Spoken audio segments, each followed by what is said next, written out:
Déco dans le présent pour mieux construire l'avenir. La chronique d'Interentreprise avec Francette Florimond. Bonjour, j'espère que vous allez bien.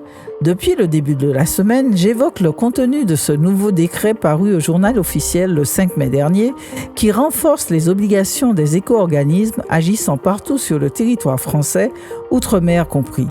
L'ADEME devra donc en outre être informée des éco-modulations, c'est-à-dire les sommes normalement versées aux industriels pour encourager l'éco-conception, ainsi que les coordonnées des réparateurs, des centres de réemploi et des points de collecte ici aussi, pour un peu contrôler plus efficacement ce qui se passe réellement sur le terrain.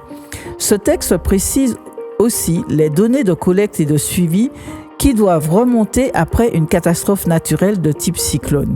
Le cyclone Chido, qui a détruit Mayotte, a mis en lumière toutes les insuffisances flagrantes dans l'organisation de la collecte de tous les déchets dans les territoires d'outre-mer.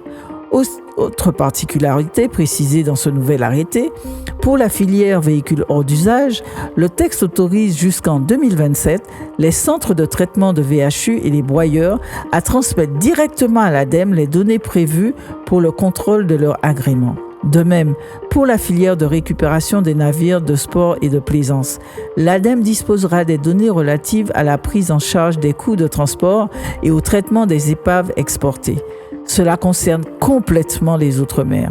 Dernier exemple, le suivi de la production de granulats ainsi que leur utilisation pour le remplissage des terrains de sport synthétiques font désormais partie de la REP-NE. Des dispositions qui doivent impérativement s'appliquer Outre-mer aussi et singulièrement en Martinique, en Guadeloupe et en Guyane. À demain, prenez soin de vous. Déco dans le présent pour mieux construire l'avenir.